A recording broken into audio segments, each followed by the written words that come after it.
buenas tardes. ¿Logran escucharme en mi cámara? Súper, chicas. Primero que nada, como ya saben, la hermenéutica, vayan poniendo su nombre en el chat del grupo para que nosotros tomemos la asistencia como tal. Y bueno, ya estamos casi en las etapas finales, culminando como tal este programa. Aún nos quedan clases, ¿no? Pero ya hasta el momento tendrían que saber más o menos, tener una idea como tal, una idea sólida de cómo van a realizar su proyecto, que es algo muy importante. Y recuerden que al finalizar tienen que presentar un documento de su proyecto donde expliquen la idea, ¿no? De qué, cuál es la problemática que han encontrado, los 5 pasos que Tefi les explicó en la clase que tuvieron con ella, a qué población se están abocando y demás cosas, ¿no? Y también presentar un prototipo. Ahora, hablando acerca de este prototipo, vi que algunas, si bien están haciendo proyectos, también están pensando proyectos en, eh, no sé, utilizar sensores, Arduino, que es muy importante, y demás cosas. Hay algunas chicas que quieren realizar tal vez aplicaciones. Sería bueno que si bien hacen una aplicación, la puedan hacer la aplicación y tal vez poder vincularlo con algún tipo de sensor. No sé, una idea sería, no se me ocurre ahora, por ejemplo,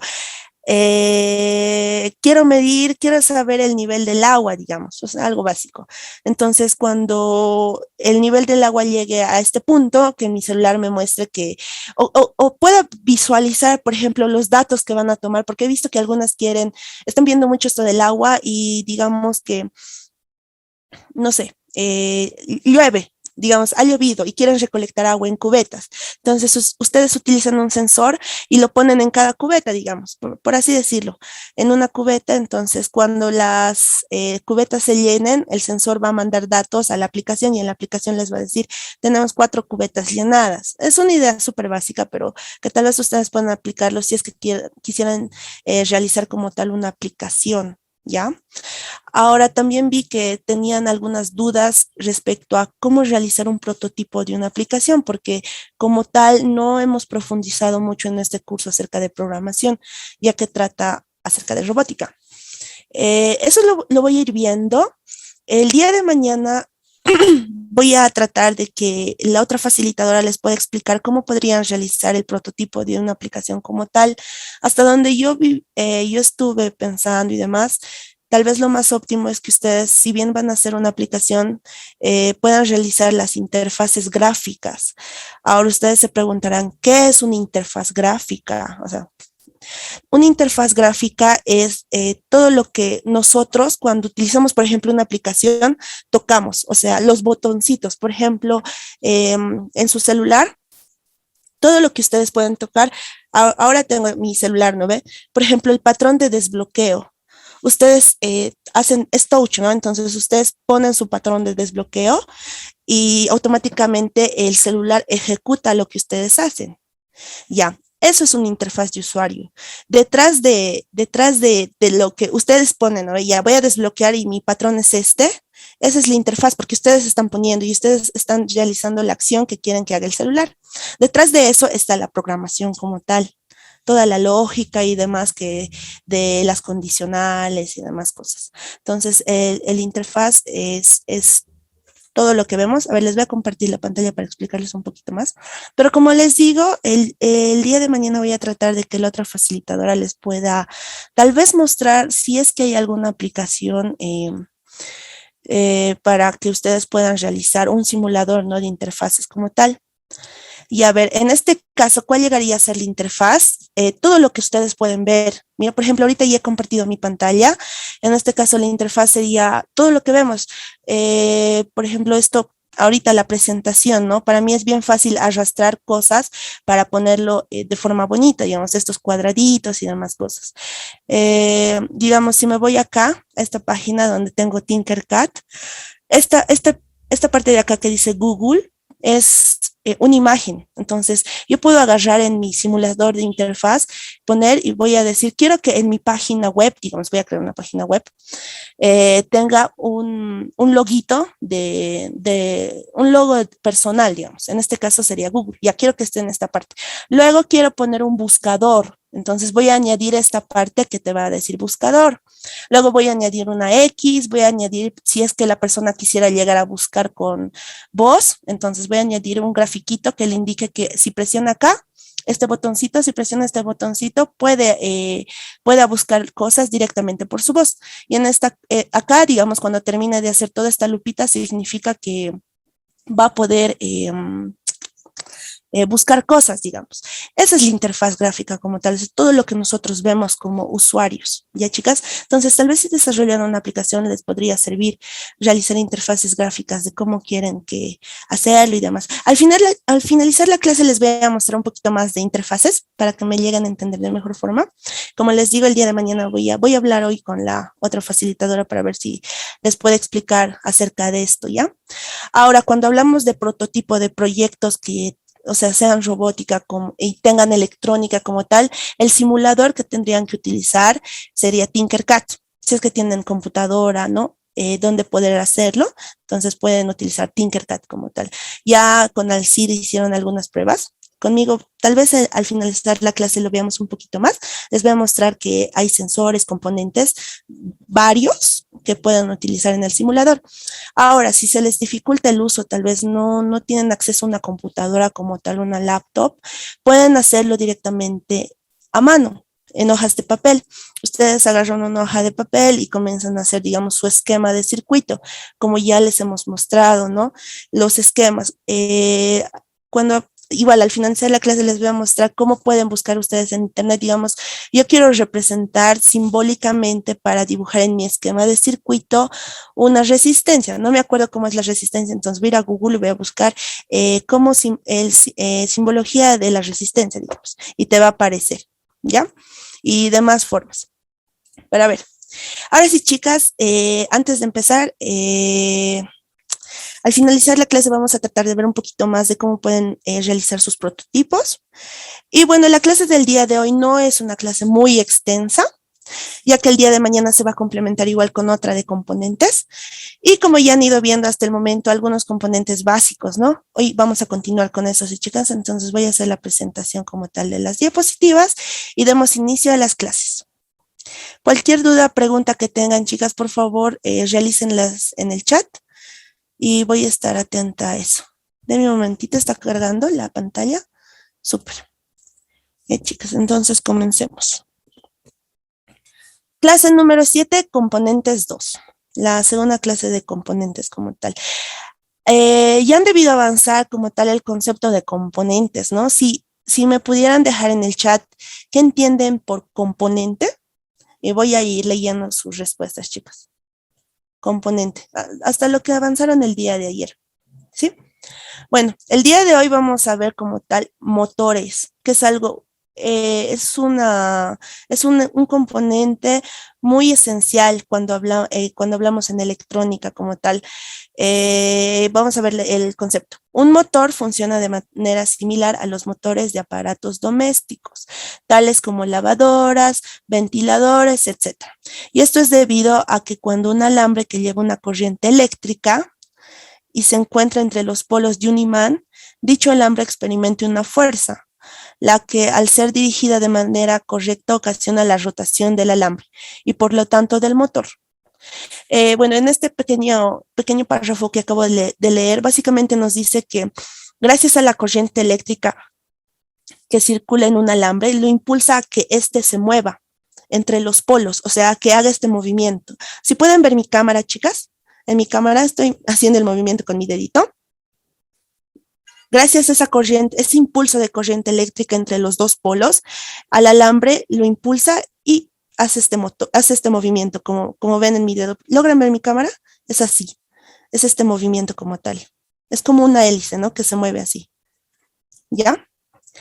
La dirección de la fuerza puede ser adivinada por medio de una regla de la mano derecha, en donde todos los dedos excepto el pulgar apuntan en el mismo sentido que el campo magnético producido por el imán. El pulgar apunta en el mismo sentido que la corriente y la palma de la mano indica el sentido de la fuerza.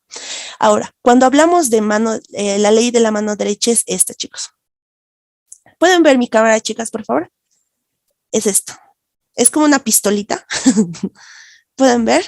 Esa es la ley de la mano derecha, ¿sí? En este caso, te dice que la corriente representa, el pulgar representa la corriente, perdón, ¿ya? A ver, vamos a ir diciendo. La dirección de la fuerza puede ser adivinada por medio de la regla de la mano derecha, que es esta, ¿ya? Es esta forma, ¿sí lo ven? Ustedes igual pueden hacerlo en su casita, chicas, ¿ya?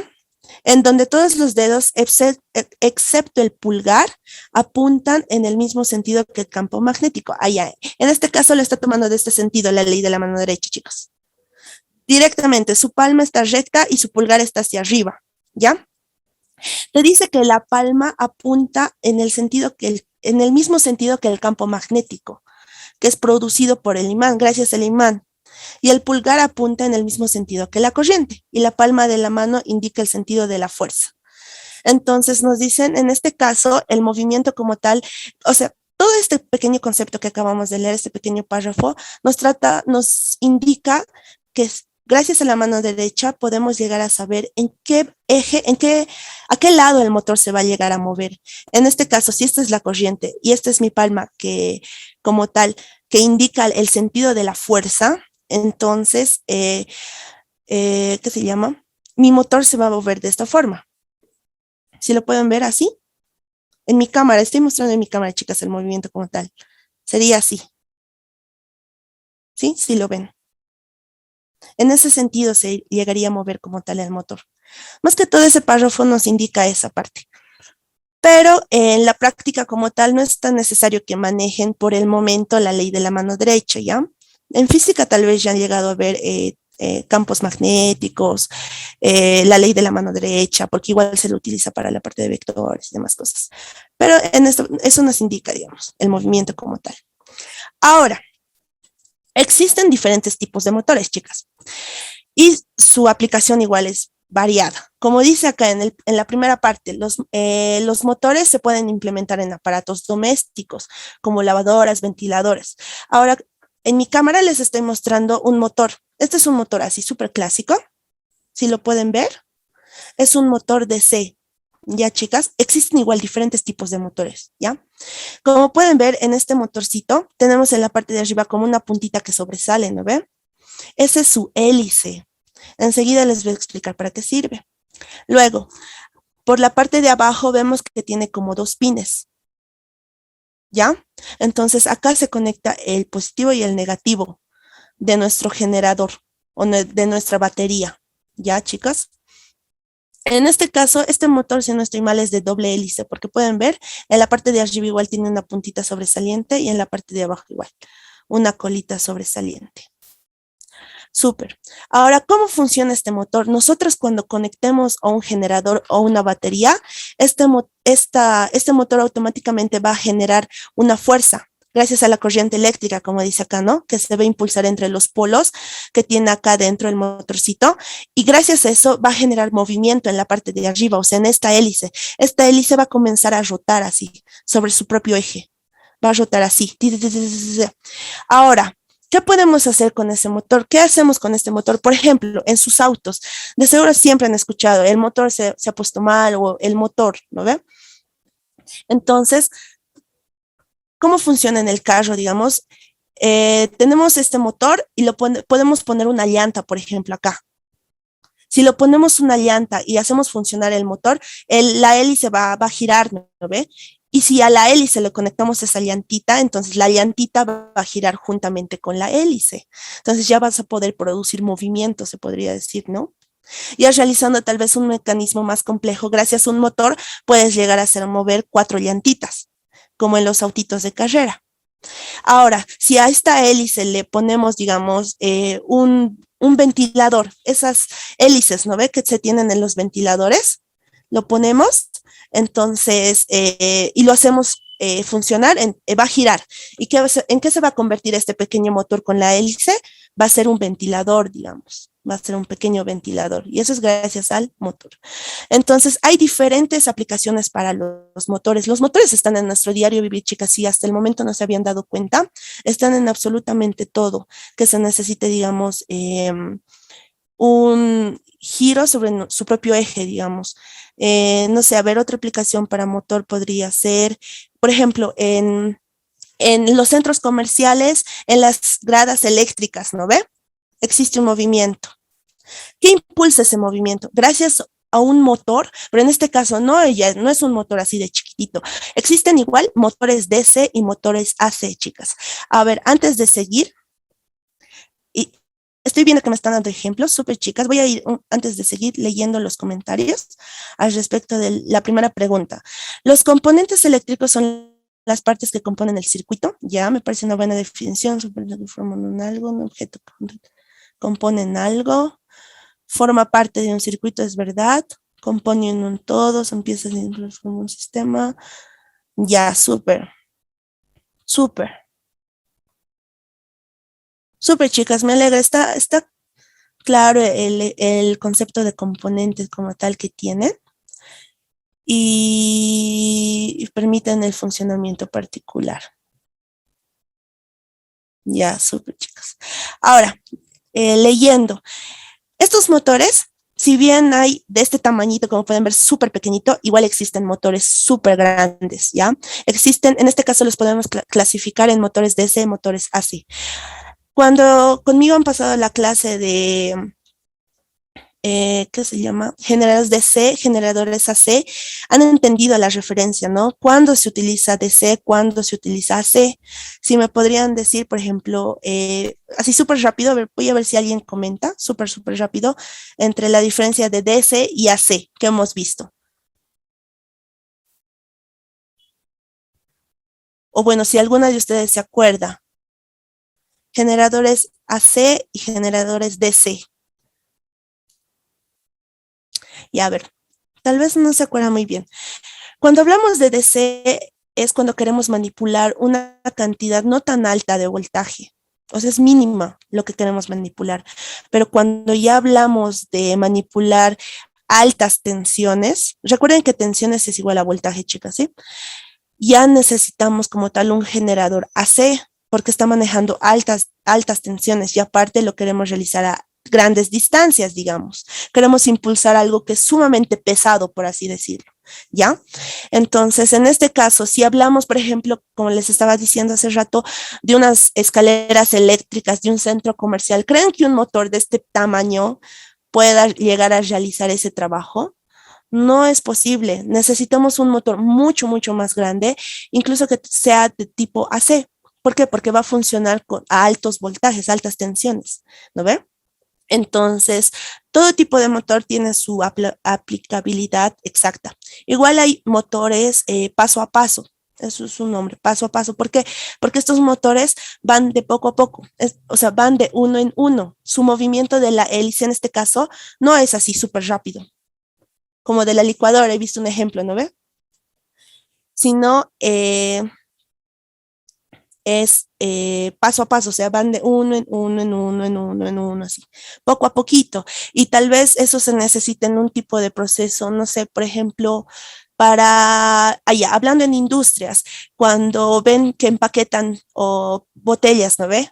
Las maquinarias grandes empaquetan botellas, o sea, la cosita que va haciendo eso, o el carrito, por ejemplo, el carril no va súper rápido, no va así, sino va poco a poquito, incluso va de secciones en secciones, o sea, avanza para, avanza para, avanza para. Entonces ahí nos podríamos imaginar que tal vez interviene un motor paso a paso, porque lo hace uno en uno, o sea, no avanza a lo loquito, digamos. ¿Sí? Luego hay motores también que tienen su giro, o sea, su giro determinado. Más adelante vamos a ver lo que son los servomotores, pero ya les puedo adelantar que, digamos, en ese caso de los servomotores, por ejemplo, su giro es de 0 a, puede haber, hay dos tipos de giro, ¿ya? De 0 a 360 grados, o sea que puede llegar a dar un giro completo, y hay otros que simplemente van de 0 a 180 grados, o sea que sus grados de libertad es como que la mitad, solo van de 0 a 180 grados. Entonces, mucho varía el tipo de motor. Y ahora les he dado un vistazo súper general de los motores y ustedes también tienen que ver, de acuerdo a la necesidad, al proyecto que lleguen a tener, qué tipo de motor van a necesitar. Digamos, si quiero mover un brazo industrial súper grande, no voy a usar un motor pequeñito, no voy a buscar un motor de acuerdo a los requerimientos del robot, digamos, cuánta fuerza llego a necesitar para levantar ese brazo, entonces mi motor, cuánta fuerza tendría que tener, ¿sí? Y bueno, eso, chicas. Hay motores pequeñitos como hay motores grandes. Y bueno, el teleférico igual, claro, tiene un motor así súper grande, ¿no? Para hacer ese movimiento constante, es un movimiento constante. Ya, súper. Los AC generan corriente alterna y DC corriente directa. Súper, chicos. Eh, ya, el flujo de corriente DC es en un solo sentido, como las pilas, y AC se da en dos sentidos alternándose. Exacto, el tipo de corriente DC es directo, ¿no? Solo es en un sentido. Y el AC es como ondas, como en mi cámara estoy mostrando, es en ondas. Y gracias a esa corriente que no es en un solo lado, es que se puede generar altas tensiones, chicas. ¿Sí? No, un juguete no tienen motores AC, son motores súper pequeñitos. No sé, incluso han debido ver tal vez juguetitos así que tienen, o sea, son ventiladores de mano, creo, ¿no ve? Que lo conectas a tu celular y comienza a girar. Eso tiene un pequeño motorcito. Si desarman el circuito como tal, van a encontrar un pequeño motorcito. Yo una vez he desarmado y es súper adorable. Incluso este motor es grande al lado del motor que tiene ahí. Ujú. Y súper chicos. Y entonces continuemos. A ver, chicas, si me pueden dar en el chat ejemplos de dónde se encuentran motores, en qué artefactos, en qué electrodomésticos, o dónde creen ustedes que se encuentran motores. Voy a estar leyendo el chat para ver si han entendido realmente el concepto de motores. ¿Dónde, en qué parte creen que se implementan motores o dónde? Ya, computadora, sí, exacto. En la computadora, ¿en qué partes de la computadora? Por ejemplo, en el ventilador. La computadora tiene un ventilador que se enciende cuando se llega a calentar, digamos, entonces comienza a funcionar. Otro para leer, hacer la lectura del disco. Cuando metes un CD, para hacer ese movimiento circulatorio, entonces necesitas un motor que te mueva, ¿no? Que te haga, que te genere eso, ese movimiento. Ya, en la sandwichera, ¿en qué, para qué?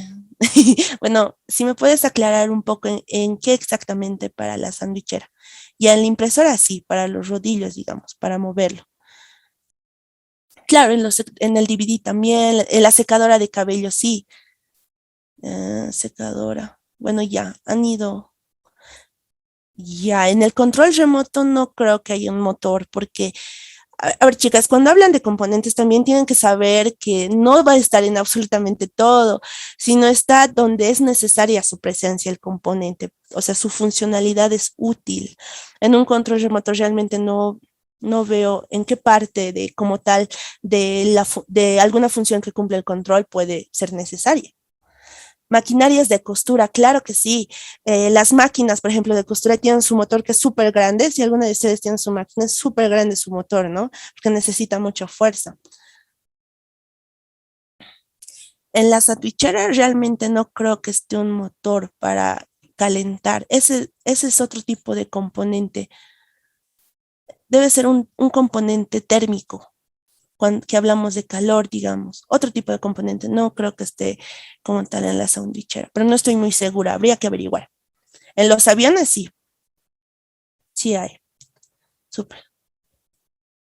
La batidora, exprimidor de naranjas. Súper. Ya, chicos, están entendiendo. Súper, entonces vamos a avanzar con la clase. Como pueden ver, los motores es súper importante. Digamos, si su robot o su prototipo, el proyecto que ustedes quieren hacer necesita moverse, entonces van a poner un motor, ¿no? Para las rueditas, para que se muevan las rueditas. O si necesitan una hélice, digamos, van a poner un motor. No sé si necesita que haga un movimiento, van a poner un motor. Ya bueno, chicas, continuando. Otro tipo de componente. Por favor, chicas, apaguen sus micrófonos.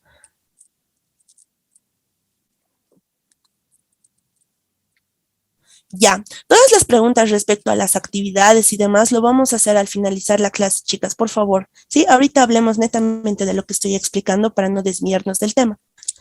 Las hélices del helicóptero, claro que sí tienen un motor, ¿no? Gracias a eso permite el giro. Súper. Ahora hablemos de otro tipo de componente que son los transistores. Un transistor es un dispositivo electrónico que restringe o permite el flujo de corriente eléctrica entre dos contactos según la presencia o ausencia de corriente en un tercero. Los transistores se suelen... Chicas, por favor, apaguen sus micrófonos. Ah.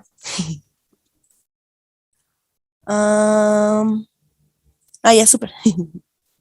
Ya, los transistores se suelen utilizar como amplificadores de corriente, ya que con una pequeña corriente recibida a través de su terminal de control permite la circulación de una intensidad mucho más grande, proporcional a aquella hasta un máximo entre sus dos terminales de salida. Ahora, esa fue la teoría, digamos, súper científica, por así decirlo, ¿ya? Como pueden ver, existen diferentes tipos de transistores. Miren, acá, haciendo énfasis en el primer párrafo, dice que es un dispositivo eléctrico que restringe o permite el flujo de corriente. Primer uso del transistor. Con el transistor podemos hacer que se puede tener un flujo de corriente o podemos restringirlo directamente entre dos contactos según la presencia o ausencia de corriente en un tercero. Como podemos ver, el transistor tiene tres patitas, ¿ya? Tres partes. Sí, son tres partes, hablando ya un poquito más profundo, son emisor, colector y base. Entonces, con esas tres partes de las patitas, como pueden, todos los transistores tienen tres tipos de patitas, ¿ya? Porque para hacer esta misma funcionalidad, para restringir o para permitir el flujo de corriente, gracias a esto podemos hacer eso. Y acá también te dice que se suelen utilizar como amplificadores de corriente. Ya, podemos nosotros, digamos, utilizar un generador que te, no sé, que te bote 1 amperio, digamos, pero tú necesitas, para que tu circuito funcione, para que tu componente llegue a funcionar, el componente te dice que, no sé, yo funciono con 2 amperios, si no me das 2 amperios de alimentación, no voy a funcionar. Y tú dices, pucha, ¿y ahora qué hago? O sea, no encuentras un generador que te pueda dar 2 amperios, pero tú tienes uno que te da 1 amperio, tu generador te da 1 amperio, ¿no? O sea, te da voltaje, pero con el voltaje viene la corriente. ¿Qué puedes hacer? Entonces puedes llegar a utilizar como tal un transistor, ya que gracias al transistor podemos amplificar la corriente, o sea, podemos aumentarlo. Digamos, si tengo 1 amperio de salida y necesito 2, utilizo un transistor, entonces puedo amplificar hasta 2 amperios la corriente, tal vez de acuerdo al valor de transistor que utilice. ¿Ya?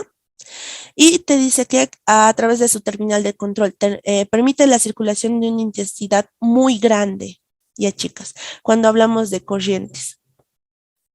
Entonces, el principal uso de los transistores es que nos permiten amplificar como tal la corriente, que es algo muy importante. Ya se van a ir dando cuenta que tal vez o muchas veces ustedes no tienen una batería que les pueda dar ese tipo de corriente y necesitan porque el componente no va a funcionar con menos. Entonces, pueden utilizar un amplificador o para sus proyectos, digamos, más adelante. ¿Ya? Y bueno, a ver, hablando más allá algunos datos acerca de los transistores que me parecieron muy, muy interesantes. Bueno, aquí hay un pequeño videito acerca de los transistores. Lo vamos a ver para que les pueda explicar de mejor forma. Aunque denme un ratito. Voy a dejar de compartir para compartir el sonido. Ta, ta, ta.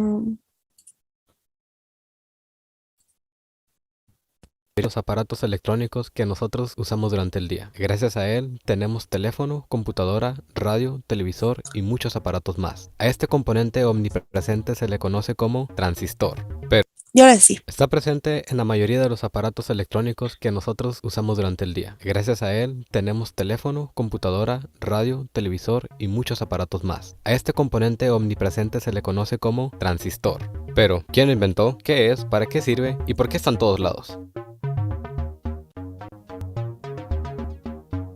El funcionamiento del transistor fue teorizado por William Shotley, pero falló en crear un modelo funcional hasta que John Bardeen y Walter Brittain, bajo la supervisión de Shotley, lograron construir el primer transistor llamado punto de contacto. Este consistía de 2 láminas de oro sujetadas por un pedazo de plástico, cerca de una barra pequeña de germanio puro. 2 años más tarde, Shotley inventa el transistor moderno llamado BJT.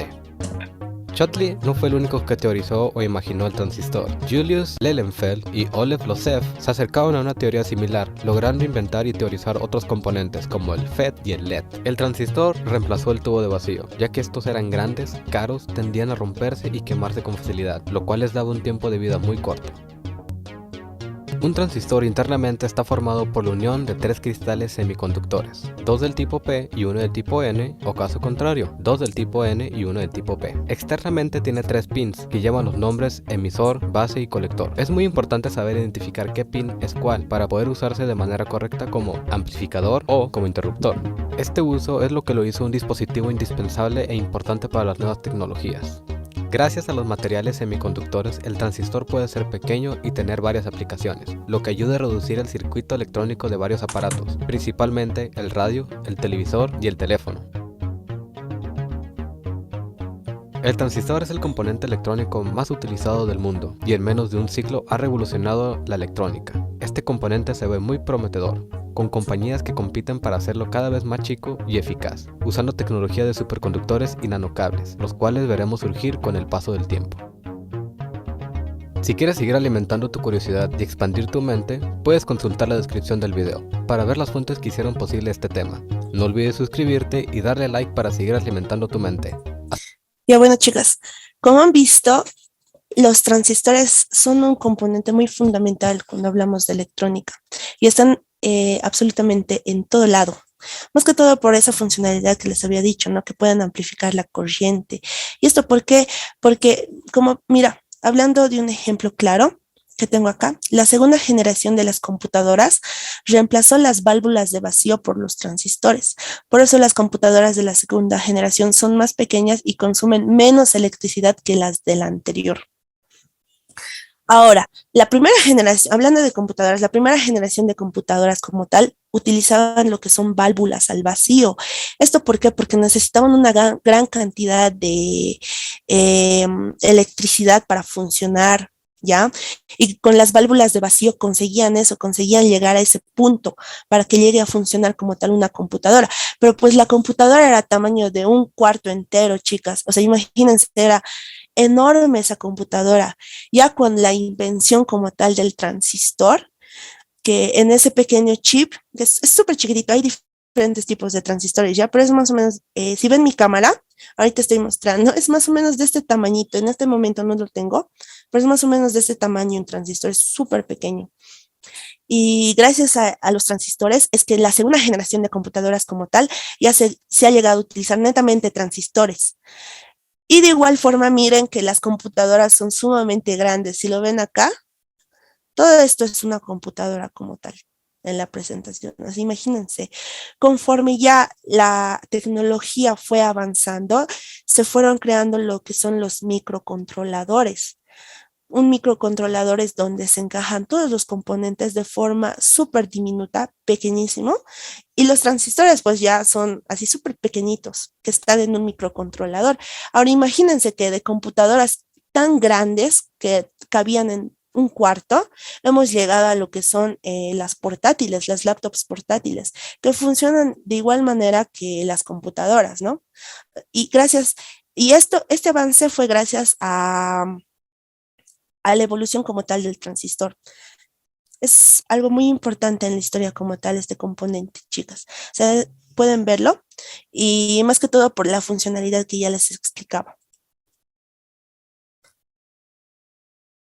Bueno, aquí tenemos otra diapositiva de transistores. No estoy segura de qué es. Ah, ya, súper.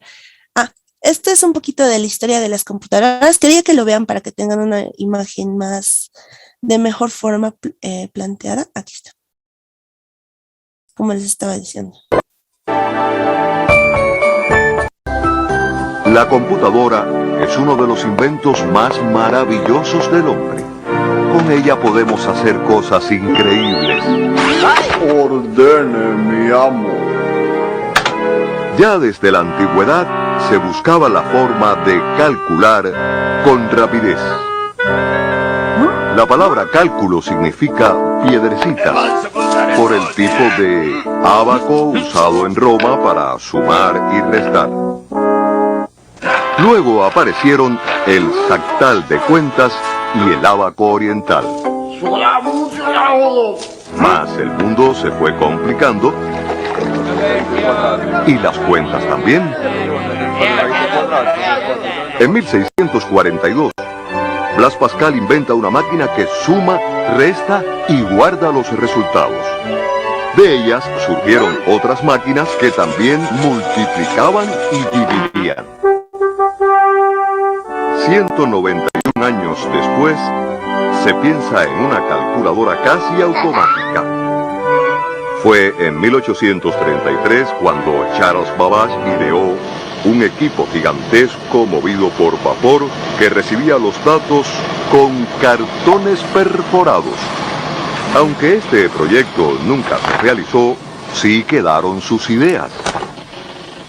Y el tiempo pasó y el progreso hizo que el hombre, además de calcular, necesitara guardar muchísima información.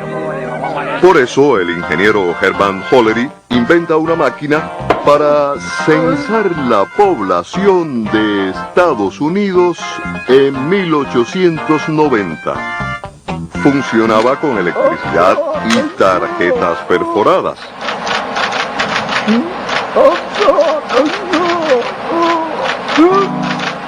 Más de medio siglo después, entra en escena la primera computadora electromecánica, creada por el profesor Howard Aiken, que pesaba 2 toneladas. Finalmente, en 1946, John von Neumann inventa la primera computadora programable, la que podía memorizar datos e instrucciones, y utiliza por primera vez, en lugar del sistema decimal, el binario. Pero fue la UNIVAC 1, construida en 1951, una de las primeras computadoras como tal. Estas eran caras, lentas, enormes y pesadas. La UNIVAC utilizaba miles de tubos al vacío. Pero en 1958 se inventa el transistor. Unos años después se crea el circuito integrado o chip. Un chip contiene cientos de miles de transistores microscópicos. Luego estos se unieron a otras piezas diminutas y surgieron los microprocesadores. Ahora un solo microprocesador tiene más memoria, capacidad y velocidad que una de las primeras y enormes computadoras. ¿Qué pasó con las tarjetas perforadas? Primero fueron sustituidas por las cintas magnéticas y luego por discos y disquetes. Con estos avances y el desarrollo de los programas y software, ahora el hombre posee un equipo capaz de calcular, procesar información, así como ordene mi amo, escribir, dibujar, diseñar, hacer música y muchas cosas más. Surge así una... Ya bueno, chicos, eso era lo que les quería mostrar. Como han visto, cómo ha ido evolucionando, ¿no? Y una parte muy fundamental de la historia de las computadoras es el uso y la evolución como tal de los transistores. Y hoy en día ya utilizamos microcontroladores, como les dijo ahí, donde están implementados miles de microtransistores, o sea, son súper diminutos. Están en absolutamente todo. Por ejemplo, en su celular, en la parte de, en su tarjeta madre, digamos, en el circuito, hay microcontroladores así con full transistores, para que lo tomen en cuenta. Bueno. Terminando la parte de componentes, como hemos visto un vistazo más, mañana van a ver otro tipo de componentes más. Entramos a lo que son los sensores. Veamos, un sensor es un dispositivo diseñado para recibir información de una magnitud física exterior y transformarla en otra magnitud, normalmente en eléctrica, que seamos capaces de manipular y cuantificar.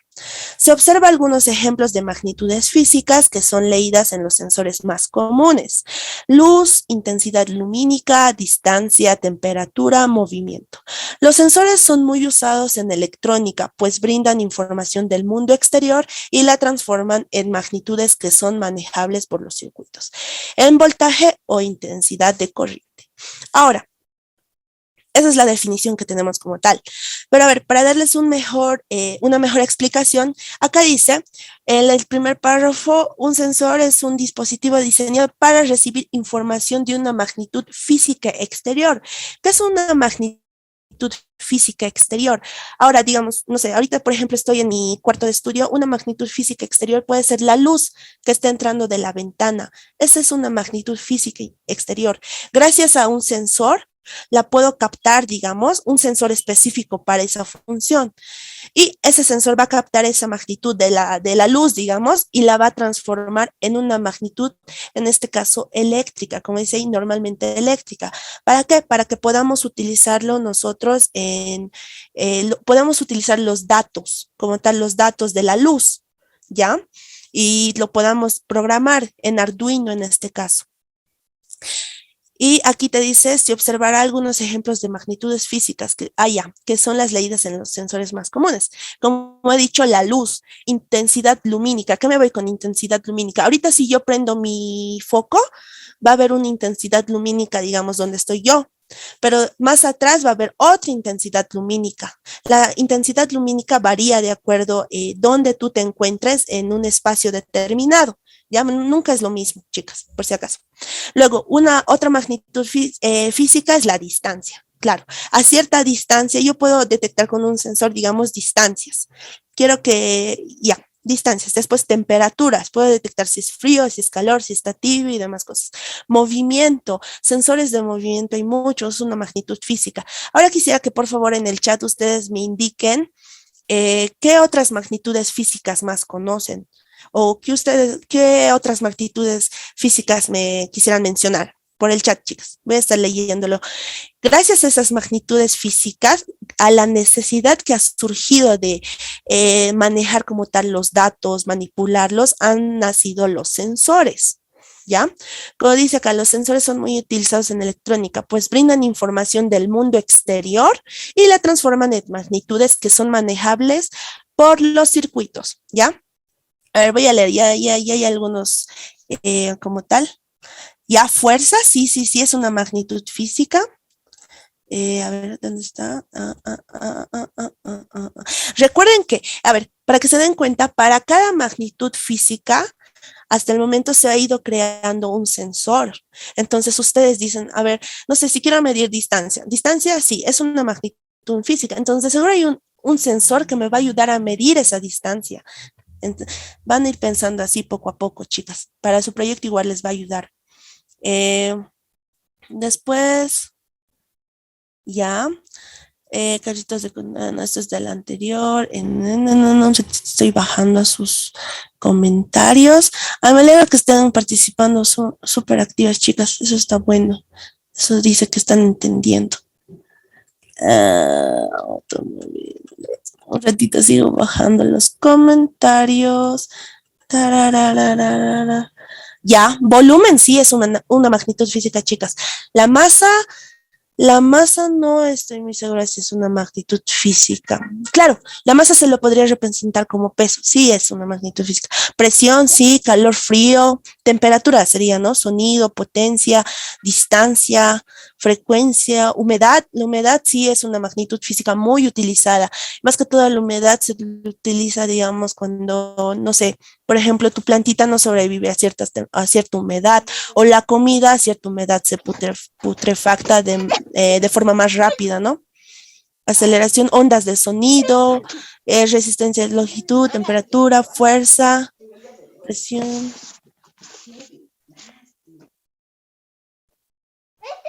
Ah. Esa chica, pues. Ya, claro. En este caso, hasta lo que se encargado ya, Javier, usted me lo ve en tres mamá. ¿Quién está hablando? Lilian, por favor, si puedes apagar tu micrófono. Gracias. Ya, acá tengo un ejemplo de Ana que dice, digamos que si un robot tiene un sensor y detecta la mano para que le ponga gel en la mano, ya. En este caso, quieres que tu robot detecte la mano como tal, ¿no ve? ¿Qué es la mano? Lo podemos tomar a la mano como un objeto. Entonces, sería la magnitud física sería el movimiento. ¿no? O tal vez también podríamos utilizar la distancia, de acuerdo tú como lo veas. Si la mano se acerca, digamos, a una cierta distancia, entonces que el robot diga, ah, ya, la distancia es menor a 5, digamos, entonces le voy a poner gel. O el movimiento diga, he detectado un movimiento que le ponga gel. Así lo podrías tomar. Uh-huh. Intensidad luminosa, sí, velocidad. Ya, súper chicas. Entonces están entendiendo esta parte. Recalco, ya si es una magnitud física, entonces va a existir un sensor para eso, para medir esa magnitud física como tal. Ahora, los sensores más utilizados lo podemos ver acá. Por ejemplo, si van a mi cámara, chicas, vayan a ver mi cámara ahorita. Les voy a mostrar acá un pequeño sensor de distancia, ¿ya? Como pueden verlo acá, ¿lo ven? Si están viendo mi cámara, van a verlo. Este es un sensor de distancia. Parecen los ojitos de Wall-E. No sé si se dan cuenta, son como dos cositas, ¿ya? Este sensor de distancia sirve, como dice el nombre, para medir distancias. ¿Ya? Y este sensor funciona con Arduino, entonces nosotros lo vamos a conectar en la parte de acá, atrás, tiene como pueden ver 4 patitas. Todos los sensores que ven ahí tienen su conexión como tal, ¿ya? Entonces, nosotros lo vamos a conectar, vamos a programar en Arduino lo que queremos que haga. ¿Cómo funciona este sensor? Les voy a explicar este sensor de manera rápida porque ya se nos va la clase.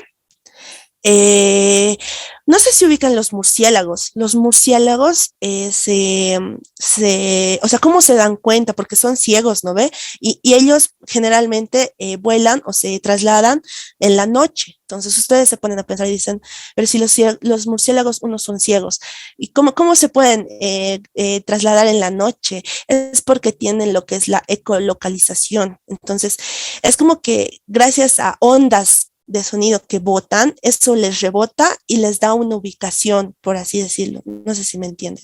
Entonces, de esa forma es que los murciélagos se pueden localizar, incluso pueden llegar a ubicar el peligro. Este sensor funciona más o menos de esa forma. Agarras y uno de estos dos ojitos es el emisor, es el que emite una onda, ¿ya? Emite una onda. Digamos, aquí a mi mano, este sensor me va a emitir una onda. ¿Ya?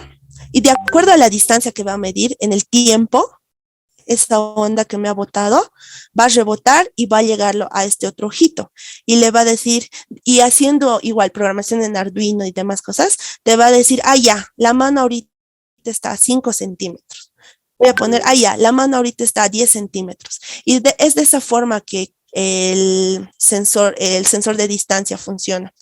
Y todos los tipos de sensores tienen esa explicación lógica como tal. Acá tengo otro sensor. Bueno, es el mismo sensor de distancia, pero si se dan cuenta es como que lo ha agarrado una regla. Y esto era para un proyecto donde quería medir el agua. Quería poner una cubeta, digamos. Por ejemplo, un uso en mi caso, de mi carrera de ingeniería biomédica, quisiera medir la cantidad de suero que existe, ¿ya? Y digamos que cuando ya hay, no sé. Chicas, buenas tardes. Mil disculpas. Tuve un pequeño problema con mi computadora. Ya lo estoy solucionando. Pero bueno, como les iba explicando, entonces, todo tipo de sensor funciona de acuerdo a una magnitud física que quiere percibir, ¿ya? Y, a ver, les puedo, tal vez, bueno, por el momento, acá, por ejemplo, ahí está en su bolsita. No creo que lo noten bien. Como ustedes han dicho, una magnitud física es el sonido, ¿no? Entonces, digamos, si yo necesito o estoy haciendo un proyecto donde, por ejemplo, quisiera que por sonido o por voz se abran las puertas de mi casa, entonces voy a implementar un sensor de sonido y voy a poner, digamos, mi sensor de sonido y voy a hablarlo, voy a programar en Arduino. Cabe recalcar que todos estos sensores se los programa, se los codifica en Arduino, chicas. Funciona con la plataforma Arduino. Y entonces lo voy a programar y mi sensor ya va a dar, me va a captar el sonido. Ahora también hay otros tipos de sensores que, por ejemplo, captan la intensidad lumínica, como les iba explicando. Hay uno en específico que es un componente en sí, que es el LDR, ¿ya? Que se lo puede tomar como un sensor. ¿Por qué? Porque te capta la intensidad de luz. Y es súper interesante este sensor. Antes de acabar la clase les explico. Creo que ya lo voy a acabar directamente por acá porque todavía no responde mi computadora. Es como un LED. Han debido ver un LED, ¿no ven? Tiene 2 patitas y así. Entonces, este sensor lo vamos, capta la intensidad lumínica que va variando de acuerdo en donde tú estés. Digamos, yo lo voy a conectar ahorita donde estoy sentada y me va a captar una intensidad lumínica. Ahora, si digamos yo me voy a ir más atrás, me voy a ir más al fondo, me va a captar otra intensidad lumínica. Ahora, digamos, ¿cuáles pueden ser sus usos? Uno muy común es, por ejemplo, en los postes de luz de las calles. ¿Se han puesto a pensar cómo es que el poste se da cuenta cuándo prenderse o cuándo apagarse? Porque automáticamente comienza a oscurecer, el poste de luz se prende, ¿no ven? Y digamos, cuando empieza o cuando comienza a salir el sol, el poste de luz se apaga. Entonces, mucho depende de la cantidad de luz que recibe este sensor. Entonces, lo pueden tomar de esta forma. Ahora, otro uso que le podrían dar a este sensor es detectar colores, por ejemplo.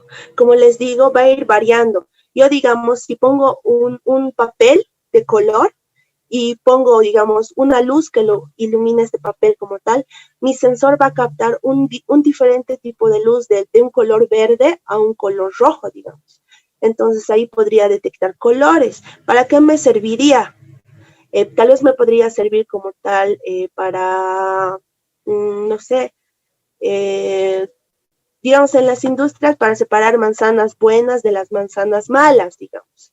¿No ve? Porque las manzanas buenas, o sea, las que están en buen estado son de color súper rojito y las que no son de un color medio cafecito, así. Entonces siempre va a variar la cantidad lumínica, ¿sí? Digamos, u otro sensor para que se les haga más fácil, un sensor de color, digamos, puede haber. Entonces, como les fui explicando, hay diferentes tipos de sensores que ustedes lo pueden llegar a utilizar. Y bueno, chicas, eso sería, a ver, mi computadora está llegando a funcionar un poquito. Bueno, antes de eso, eso sería todo por la clase de hoy, chicas, respecto a la teoría como tal, que hemos ido avanzando hasta el momento. El día de mañana van a llegar a ver más componentes y otro tipo de sensores, muy diferentes a los que hemos visto hoy día. Y bueno, chicas, eso. Ahora sí, respecto a sus dudas, que eran las actividades, si no estoy mal, la actividad 5, mi compañera, no sé la verdad si lo ha subido hasta el momento en el Drive.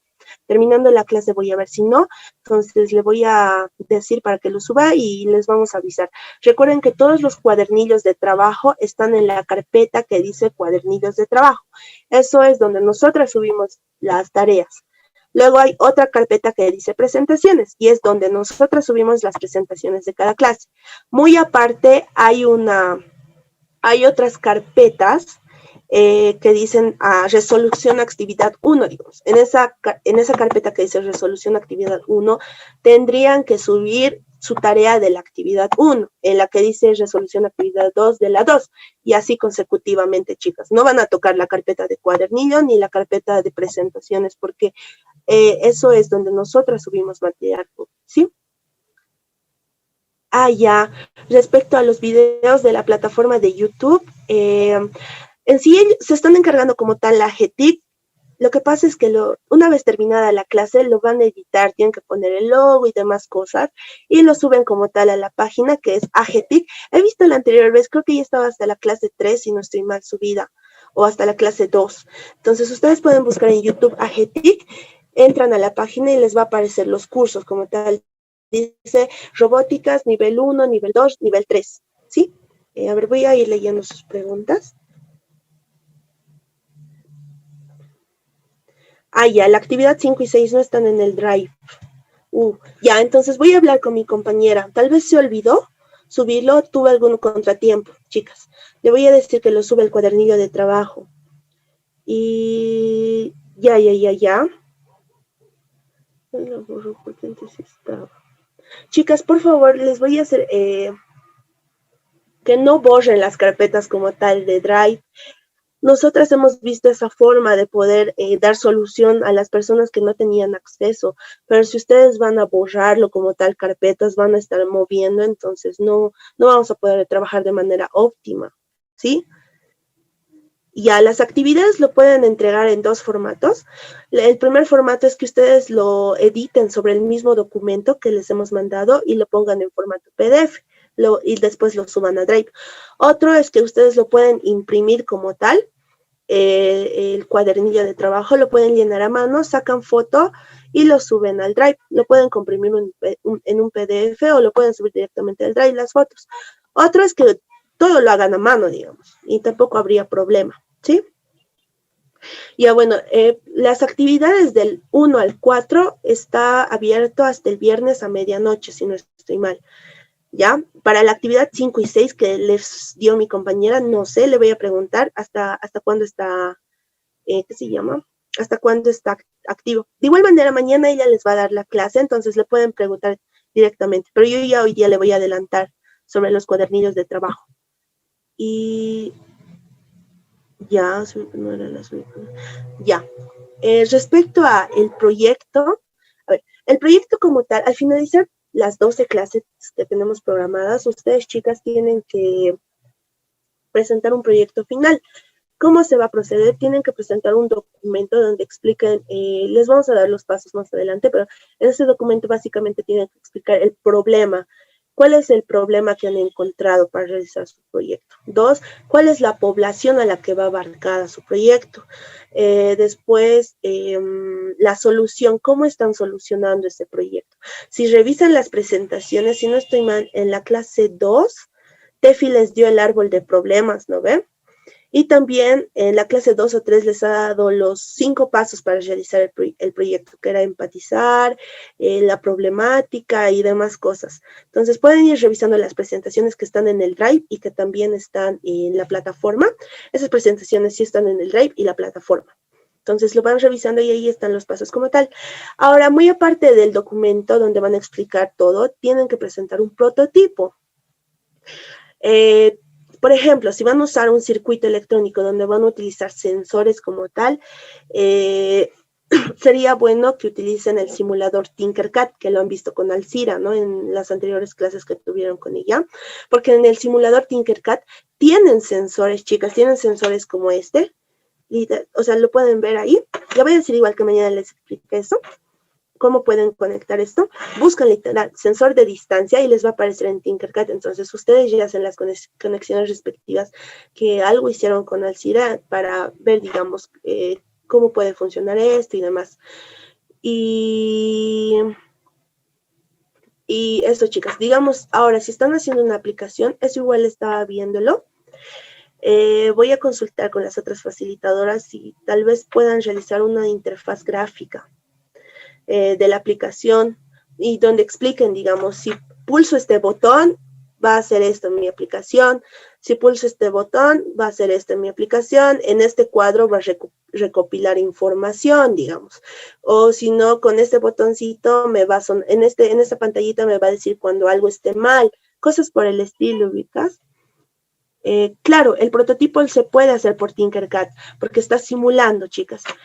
Y después, sí, el link como tal del Drive, donde están todas las carpetas, está en la descripción del grupo que tenemos, chicas. Vayan a la descripción del grupo y está ahí. Ya. Respecto a la actividad 5 y resolución 5 que les dio mi compañera, le voy a comentar hoy en la tarde para que ya lo habilite, chicas. Y les vamos a avisar por el grupo, o si no, el día de mañana directamente les va a avisar hasta cuándo tienen plazo para presentar. Sí, chicas, y bueno, eso sería todo por la clase de hoy. Espero que haya sido una clase productiva para ustedes, que hayan aprendido mucho. Recuerden ir investigando más por su parte. Ahora que ya saben sensores, tal vez hoy en la tarde, si tienen tiempo, podrían buscar en internet, ¿no? Diferentes tipos de sensores. Se pueden poner a pensar, a ver, yo, digamos, para mi proyecto quiero medir la cantidad de agua. Entonces, tal vez puedan investigar más acerca de este sensor, que es el sensor de distancia. Como les digo, este mide cuando encuentra un obstáculo, entonces rebota la información y por eso puede medir distancias. O tal vez algo para medir intensidad lumínica o para, no sé, un micrófono para escuchar frecuencias. Pueden investigar más a profundidad de los motores y demás cosas. Y así se van preparando poco a poco, chicas. Y bueno, eso sería todo por hoy, chicas. Nos vemos el día de mañana. Bueno, el día de mañana van a avanzar más acerca de componentes y sensores. Bueno, chicas, se cuidan. Nos vemos. Chau, chau.